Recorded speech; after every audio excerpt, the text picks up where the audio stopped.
잭 웰치는요, GE의 CEO로 부임한 뒤에 고쳐라, 매각하라, 아니면 폐쇄하라의 1등 혹은 2등 전략을 구사했습니다. 어떤 분야든 1등 아니면 2등만 살아남을 수 있다는 전제 아래 1, 2등이 아닌 사업은 과감히 접고요, 수익이 나는 분야에만 집중했던 거죠. 스티브 잡스는 어땠을까요? 애플에 복귀한 뒤에 350가지의 기존 제품을 단 10가지로 줄였습니다. 100가지가 아니에요. 10가지입니다. 340개의 제품 생산을 중단시키고 핵심적인 제품에만 역량을 집중했습니다. 그것이 혁신입니다. 승리하기 위해서는 전략이 필요한데 전략의 기본은 선택과 집중입니다. 모든 일이 똑같이 중요한 것은 아니에요. 덜 중요한 것을 하는 시간은 가장 중요한 것에 투입해야 할 자원의 낭비입니다. 여러분은 무슨 일을 하고 있습니까? 고시생에게 한 가지 취미는 기분 전환이지만 2가지 취미는 불합격의 지름길이다 라는 말도 있어요. 일의 우선순위를 정하십시오. 1, 2등이 아니면 하지 마십시오. 중요한 일에 집중해야 합니다. 책상에 올려두기만 해도 공부하고 싶어지는 365 홍콩 캘린더, 1, 2등이 아니면 하지 말라의 한 대목으로 시작합니다.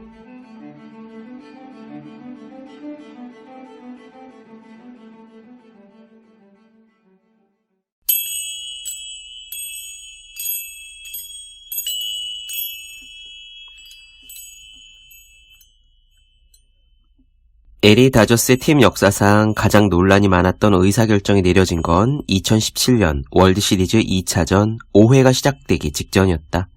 상대팀인 휴스턴이 1대0으로 한 점 앞서는 상황. 다저스의 선발 투수 리치 힐은 4이닝 69, 1실점의 호투를 펼치고 있었다. 모두들 LA 다저스의 감독 데이브 로버츠가 리치 힐에게 적어도 5회까지는 투구하게 할 것이라고 생각했다. 그런데 로버츠는 4회가 끝난 직후 리치 힐을 조기에 강판시켰다. 뒤이어 마운드에 오른 마에다 켄타와 토니 와스는 2이닝을 무실점으로 마쳤지만 필승조인 브랜든 모로우와 켈리 젠슨이 각각 1실점을 하며 리드를 지켜내지 못했다. 다저스는 이날 9명의 투수를 쓰며 한때 승기를 거머쥐는 듯 했지만 결국 역전패를 당해 지고 말았다. 다음날 신문의 헤드라인을 장식한 말들은 인정사정 없었다. 워싱턴 포스트는 로버트의 투수 전략 때문에 다저스는 월드시리즈를 잃었다라고 썼고, 포브스는 다저스가 데이브 로버츠를 아직 해고하지 않았다는 걸 믿을 수 없다라고 썼다. 수많은 전문가와 대중은 이 일이 왈가왈부할 필요조차 없는 감독의 판단 착오라고 비난했으나 일각에서는 감독의 판단이 대단히 훌륭하진 않았어도 당시로서는 최선의 것이었다고 주장했다. 하지만 이런 반론에도 데이브 로버츠 감독에게 쏟아진 비판의 기세는 사그라들지 않았다. 반론에 납득하든 안 하든 대부분의 사람들은 로버츠가 작전에 대해 충분히 생각했거나 자신의 판단에 합리적인 근거를 가지고 있었을 가능성은 조금도 인정하지 않았다. 그렇다면 여기서 한 가지 의문이 생긴다. 왜 그리도 많은 사람들이 데이브 로버츠의 생각이 완전히 틀렸다고 굳게 믿은 것일까? 그 이유는 단 한마디로 요약할 수 있다. 그 작전이 통하지 않았으니까. 그날의 불펜이 성공적으로 일을 해서 게임이 다저스의 승리로 이어졌다고 생각해보자. 그렇다면 헤드라인들이 죄다 아주 성공적인 작전, 기막힌 활약 같은 것으로 바뀌지 않았을까? 한마디로 말해 로버츠는 운이 나빴던 거다. 작전의 질은 좌우할 수 있었으나 그것이 어떤 결과로 이어질 것인가에 대해서는 손을 쓸 수 없었다. 그의 선택이 바람직한 결과를 내지 못한 것, 그것이 바로 그가 그렇게나 비난을 받은 이유다. 데이브 로버츠는 의사결정의 질을 그 결과의 질과 쉽게 동일시하는 사고방식의 피해자였다. 포커 플레이어들 사이에서는 이것을 표현하는 용어가 있다. 바로 리저팅, 결과로 판단하기다. 처음 포커를 시작했을 때 경험 많은 선수들은 나한테 결과로 판단하는 것이 얼마나 위험할 수 있는지 말해주면서 단기적으로 몇 번의 패가 좋지 않다고 전략을 바꾸고 싶은 충동이 밀려들더라도 꿋꿋이 그것을 이겨내야 한다고 조언해 주었다. 우리는 왜 운과 실력을 잘 구분하지 못하는가?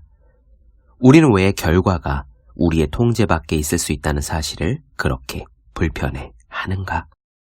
네, 안녕하세요. 본격 공부작업 팟캐스트 서울대는 어떻게 공부하는가 한지우입니다. 오늘부터 애니 듀크의 결정 흔들리지 않고 마음먹은 대로를 나누어 드리겠습니다.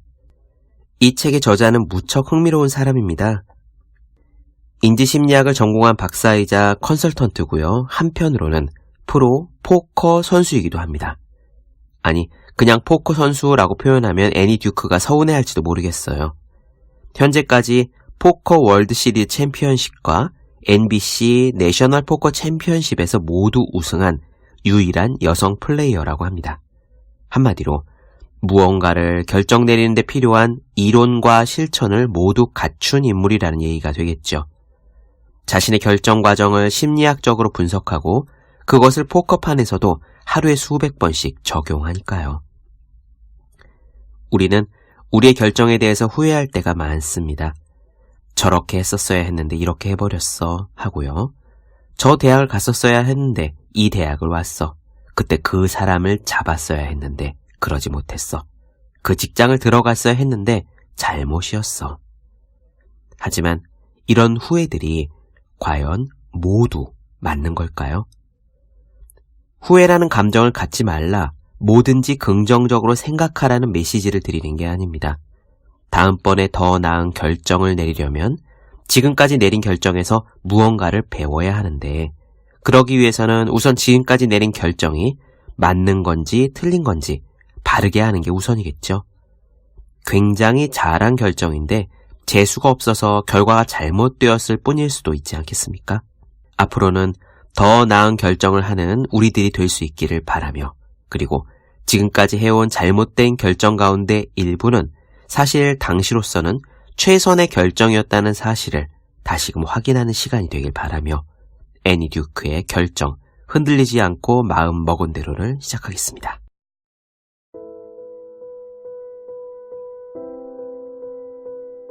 벤 스테인은 이렇게 말했다. 인생에서 원하는 것을 얻기 위한 첫 번째 단계는 내가 무엇을 원하는지 결정하는 것이다. 26살, 나는 내 앞길이 탄탄대로일 것이라고 생각했다. 펜실베니아 대학교 대학원에서는 석사 공부를 했고, 국립과학재단의 펠로십을 취득했고, 인지심리학 석사와 박사과정을 밟았다. 하지만 최종 논문을 끝마치기 직전에 병을 얻었다. 휴학계를 내고 대학원을 떠난 나는 이후 결혼을 해서 몬테나의 작은 도시로 이사했다. 그러자 곧 돈이 절실히 필요해졌다. 때마침 당시 포커 월드 시리즈 최종전까지 진출한 바 있던 오빠가 빌링스에서 열리는 합법적인 포커 경기에 나가보는 것이 어떻냐는 이야기를 해왔다. 무척이나 황당한 소리처럼 들릴 수 있겠지만 사실 그렇지는 않았다. 나는 가족들 사이에서 온갖 카드 게임을 경쟁적으로 하면서 자랐고, 오빠가 포커 경기하는 모습을 지켜보다가 판돈이 낮은 게임에 몇 차례 직접 껴본 적도 있었다. 시작하자마자 나는 곧장 포커에 푹 빠져들었다. 나를 매료시킨 건 라스베거스의 화려한 불빛이 아니라 빌링스 바 지하에서 다른 사람들과 실력을 겨루고 내 기술을 시험해 보는 데서 오는 흥분이었다. 배워야 할 게 많았음에도 모든 것이 흥미롭게 느껴졌다. 그때까지만 해도 학교를 잠시 떠나 있는 동안 포커로 돈을 좀 벌고 나중에 다시 학교로 돌아간 뒤에는 취미로 즐겨야겠다고 생각했었다. 그러나 일시적일 것이라고 생각했던 잠깐의 도전은 무려 20년에 걸친 전문 포커 플레이어의 경력으로 바뀌었다. 2012년 은퇴까지 포커 월드 시리즈 금팔찌를 한 개 땄고, 월드 시리즈 챔피언 토너먼트와 NBC 내셔널 챔피언십에서 우승을 했으며, 포커 토너먼트를 통해 총 400만 달러가 넘는 우승 상금을 모았다. 그러니 학업의 길에서 잠시 벗어났다고 표현하기에는 너무나 큰 변화였을지도 모른다. 하지만 금세 깨달은 것이 있었다. 나는 학계를 완전히 떠난 것이 아니라 조금 색다른 종류의 연구소로 옮겨서 사람들이 학습하고 의사결정을 내리는 방법을 연구하게 되었다는 것이었다. 보통 포커의 한 게임은 시작부터 끝까지 약 2분이 걸린다. 그 한 게임이 벌어지는 동안 대략 20번의 의사결정을 하게 된다. 그리고 각 게임은 구체적인 결과와 함께 끝이 난다. 돈을 잃거나 돈을 따거나 각 게임의 결과는 나의 의사결정이 어땠는지에 관해 즉각적인 피드백을 제공한다. 그러나 그것은 참으로 난해한 피드백이다. 이기고 지는 것은 그 의사결정이 얼마나 질적으로 우수했는지 아주 두루뭉술한 신호만을 보내주기 때문이다. 운이 좋으면 이길 수도 있고 운이 나쁘면 지기도 한다. 그러다 보니 모든 피드백을 학습에 이용하기는 힘들다. 시간이 흐르면서 이런 세계적 수준의 포커 선수들이 내게 베팅이 진정 무엇인지 이해하는 방법을 가르쳐 주었다. 베팅이란 곧 불확실한 미래에 대한 의사결정이다. 의사결정을 베팅으로 받아들이게 되자 불확실한 환경에서도 학습의 기회를 찾는 게 가능해졌다. 좋은 소식이 있다면 우리가 내리고 싶어하는 결정과 그 결정의 실행 사이에 놓인 여러 함정들을 피할 수 있는 현실적인 해결책 그리고 전략이 존재한다는 거다. 이 책에서 약속하는 바는 이렇다. 살아가면서 어떤 일에서든 간에 베팅을 하는 마음가짐으로 생각하면 의사결정의 질을 높일 수 있다. 결과의 좋고 나쁨이 의사결정을 잘하느냐 못하느냐에 따른 직접적인 산물이 아니라는 것을 인지하고 확실하지 않은데 라고 말하는 것이 얼마나 큰 힘을 갖는지 알아낼 수 있다. 그러니 이 책은 포커 전략이나 도박에 관한 책이 아니다.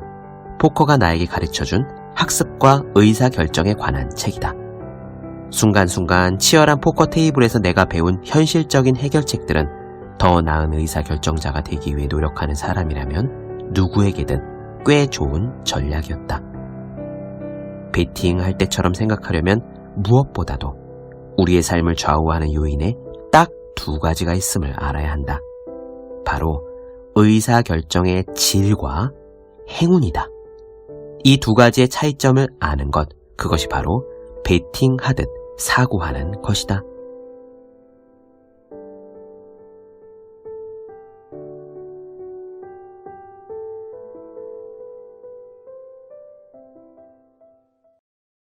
네, 본격 공부자 팟캐스트 서울대는 어떻게 공부하는가? 애니 듀크의 결정, 흔들리지 않고 마음먹은 대로 나눠드렸습니다.